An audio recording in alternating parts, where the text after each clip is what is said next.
ጤና ይስጥልኝ ክቡራትና ክቡራን የዩቲዩብ ቻናል ቤተሰቦች፣ መካከለኛው ምስራቅን በተመለከተ ሰበር መረጃዎች ማምሻውን መውጣታቸውን ቀጥለዋል።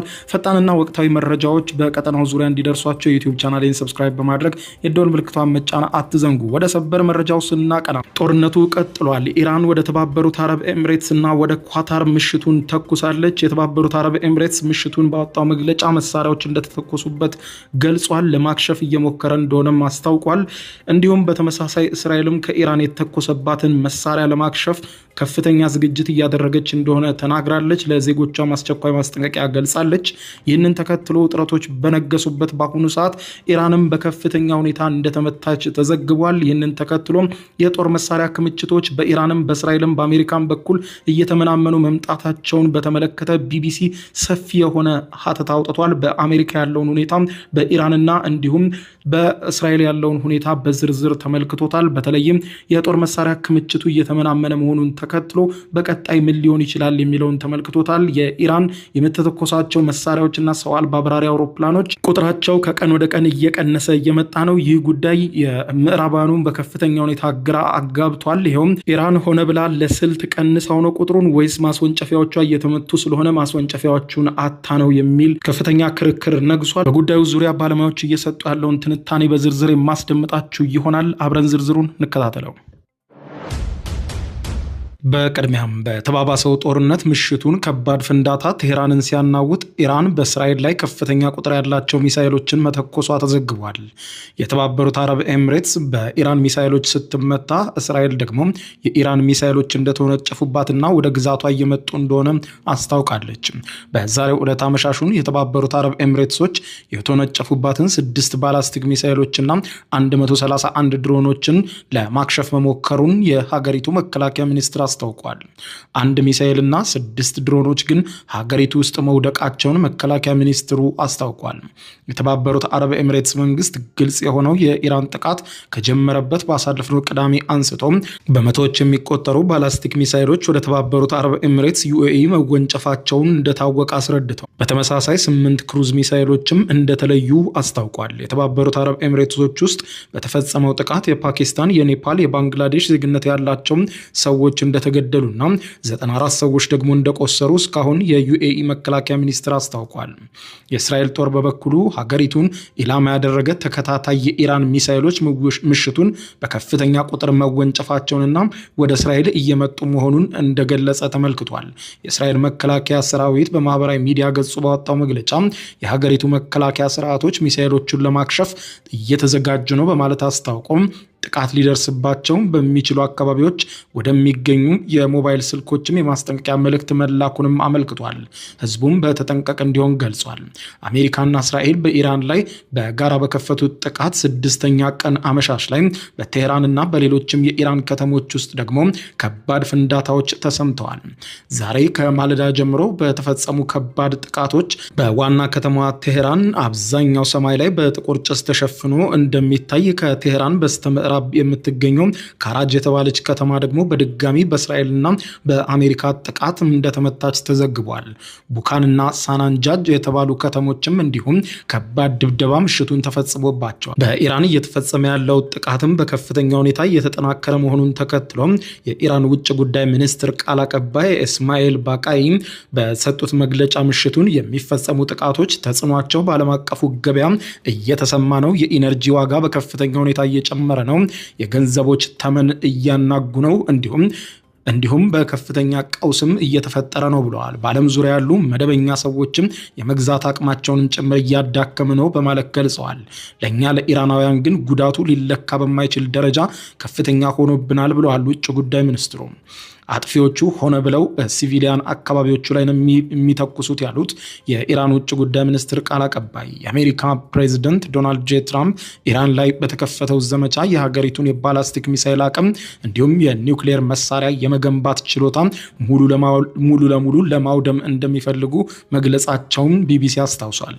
አሜሪካና እስራኤል ዘመቻ በከፈቱባት ባለፈው ሳምንት መጨረሻ ሚና በተባለው የኢራን ከተማ በሚገኝ የሴቶች ትምህርት ቤት ላይ በተፈጸመ የአየር ጥቃት ከ160 በላይ ሴት ተማሪዎች መገደላቸውን የሀገሪቱ ባለስልጣናት አስታውቀዋል።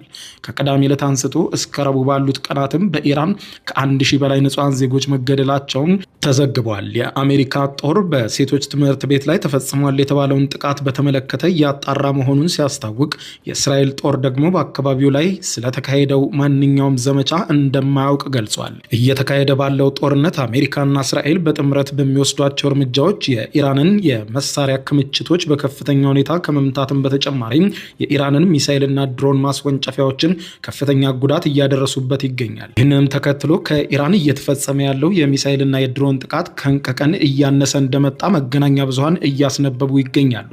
ይህንን ተከትሎ የጦር መሳሪያ ክምችት መሟጠጥ የኢራን ግጭት ላይ ምን አይነት ተጽዕኖ ሊኖረው ይችላል በሚል ቢቢሲ ባወጣው ትንታኔ የጦር መሳሪያ ክምችትና አቅርቦት ብቻውን የግጭት ውጤትን አይወስኑም ያሉት ተንታኞች ዋናው ነገር ክምችቱን በብልሃት መጠቀም ነው በማለት ያስረዳሉ። የዘመቻ ፍጥነት ከመጀመሪያው ጀምሮ ከፍተኛ እንደነበረ ይህንን ጦርነት ያስተዋሉ ተንታኞች ሲገልጹ ሁለቱም ወገኖች ከሚያመርቱት በላይ መሳሪያዎችን በፍጥነት እየተጠቀሙ ይገኛሉ ብለዋል። በእስራኤል ዋና መዲና ቴል አቪቭ ዋና መቀመጫውን ያደረገው የብሔራዊ ደህንነት ጥናት ተቋም አሜሪካና እስራኤል ከ2000 በላይ ጥቃቶችን እስካሁን እንደፈጸሙ ግምቱን ያስቀምጣል።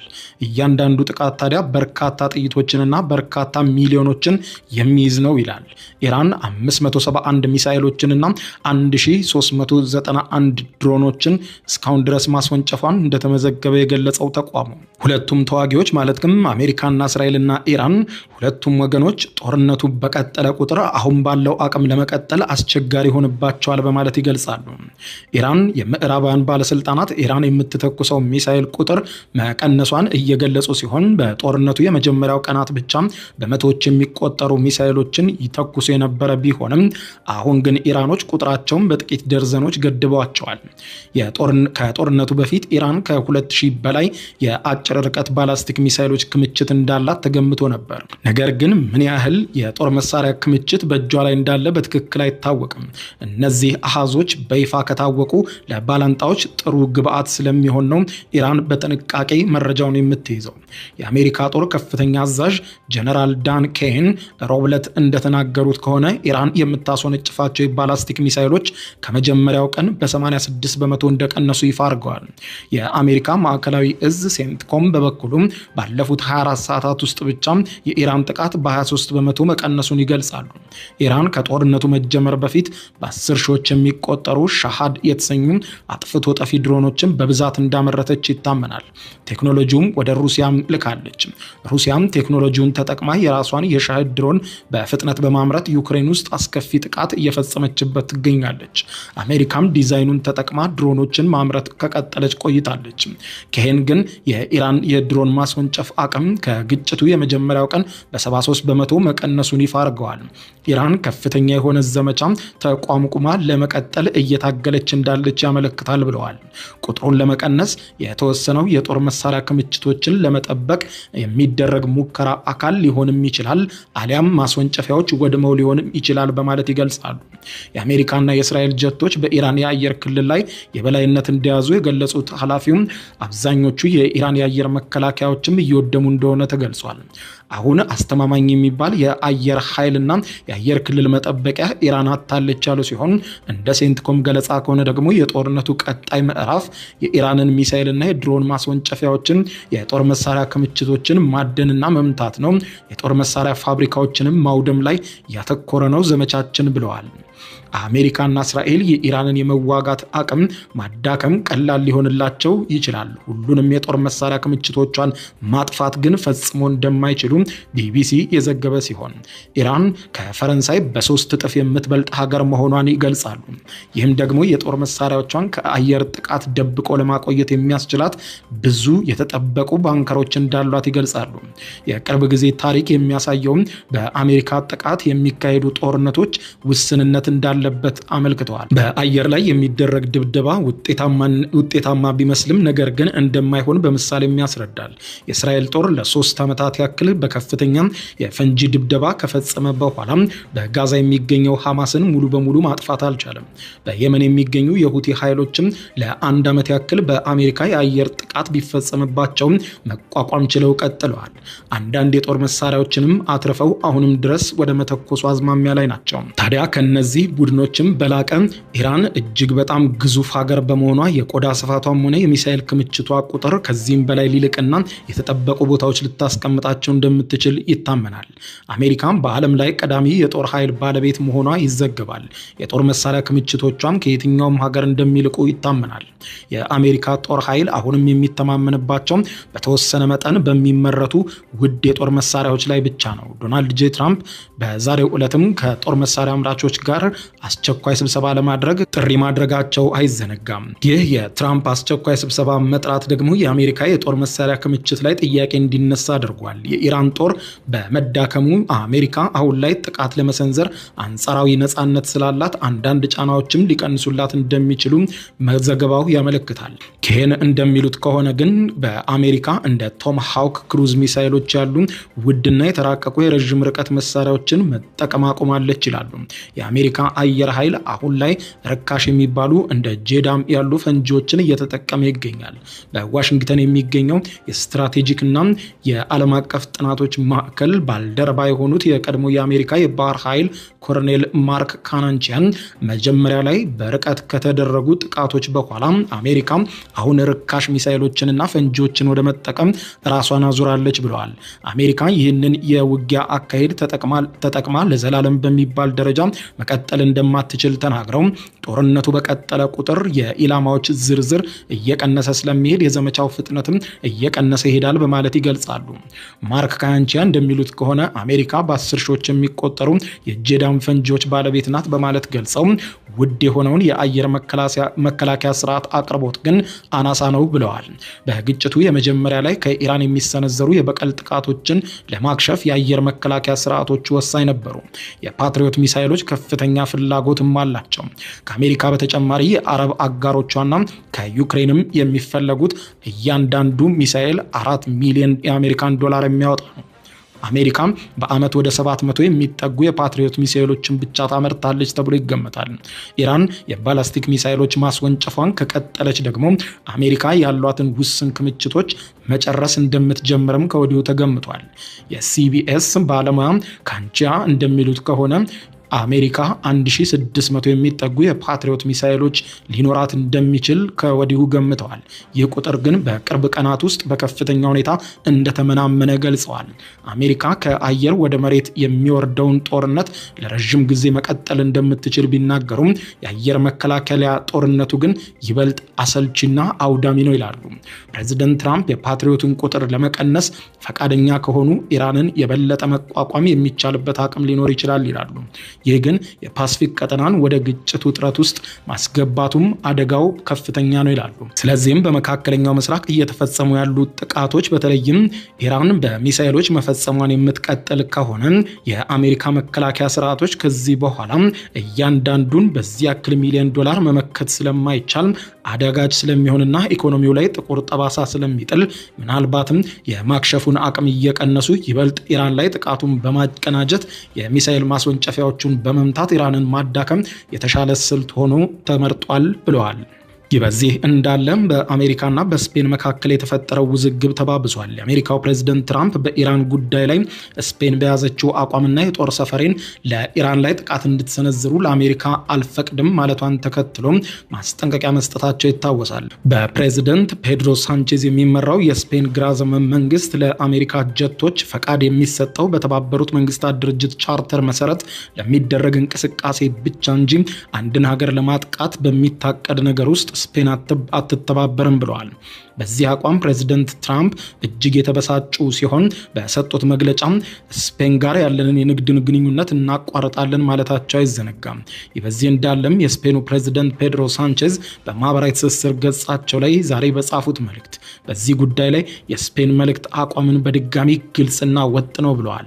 በዩክሬንና በጋዛ ከያዝነው አቋም ጋር የሚመሳሰል ነው በማለት ገልጸው ሲቀጥሉም ይህም ሁላችንንም በተለይም ሰላማዊ ሰዎችን ለመጠበቅ የወጣውን ዓለም አቀፍ ሕግ ማስፈጸም እንፈልጋለን፣ ሕጉን እንዲፈርስ አንፈልግም ብለዋል።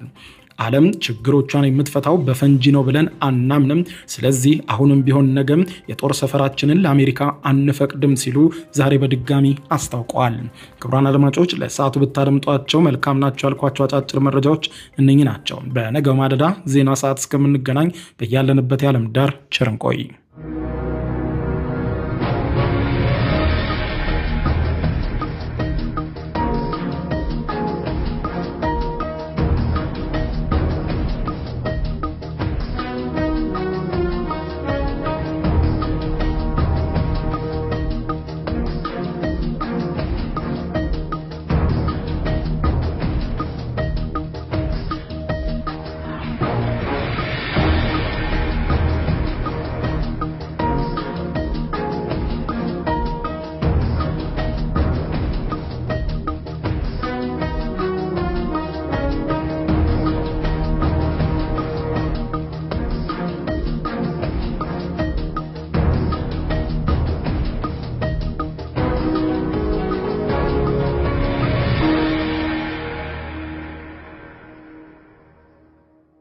የዩቲዩብ የስኬት ሚስጥሮችን በዝርዝር የያዘው የአቤል ብርሃኑ የወይኗ ልጅ መጽሐፍ ሁለተኛ እትም በገበያ ላይ። ዩቲዩብ ለመጀመር በአጭር ጊዜ ስኬትን ለመቀዳጀት አስበዋል? ዩቲዩብ ብጀምር ስንት ብር አገኘሁም ብሎ አስበዋል? እንግዲያውስ በዩቲዩብ 2 የወርቅ 3 የብር ሽልማቶችን ያገኘው የአቤል ብርሃኑ የወይኗ ልጅ የዩቲዩብ ሚስጥሮች መጽሐፍ በዝርዝር ሁሉንም ያብራራሉታል። ዛሬውኑ ገዝተው ህልሞን እውን የሚያደርጉበትን የዩቲዩብ የስኬት መንገድ ይጀምሩ። በሀገር ቤት አከፋፋይ አዲስ አበባ ሜክሲኮ ኮሜርስ መጽሐፍት መደብ። በውጭ ሀገራት ለምትገኙ ከአማዞን ላይ ብታዙ በቀናት ውስጥ ደጁ ይደርሳል። የአማዞን ሊንኩን እዚህ ቪዲዮ ኮሜንት ላይ ያገኙታል። የዩቲዩብ ሚስጥሮች ዘመኑ ጋር ተፈላጊ መጽሐፍ።